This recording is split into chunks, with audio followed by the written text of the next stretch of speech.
বন্ধুরা, আজ আমি ডাক্তার দেখাতে যাচ্ছিলাম, তখনই আমি ডাক্তারের সাথে ধাক্কা খাই। আরে এই মেয়েটি তো ভীষণ সুন্দর।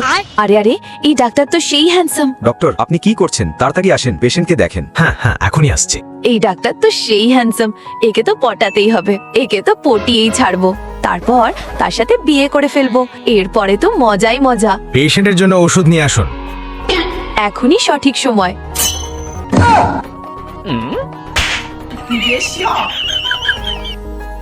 না না ডাক্তার, এখন আমার এখানে ব্যথা হচ্ছে। আমার কিন্তু এখান থেকে যাওয়ার একেবারেই ইচ্ছে করছে না। যাও, সবকিছু ঠিক আছে। তুমি এখনো পুরোপুরি সুস্থ হওনি, তোমাকে কাল আবার আসতে হবে। তবে খেয়াল রেখো, আমার কাছেই আসবে, অন্য কারো কাছে নয়। তোমার চিকিৎসা শুধু আমিই করতে পারবো।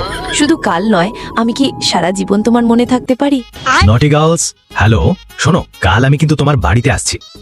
আরে আরে, আমার বাড়িতে কেন? কারণ তোমার বাকি চিকিৎসা তোমার বাড়িতেই করা হবে। ওহো, মনে হচ্ছে ডাক্তারবাবু আমার ইশারাটা একেবারে বুঝে ফেলেছেন।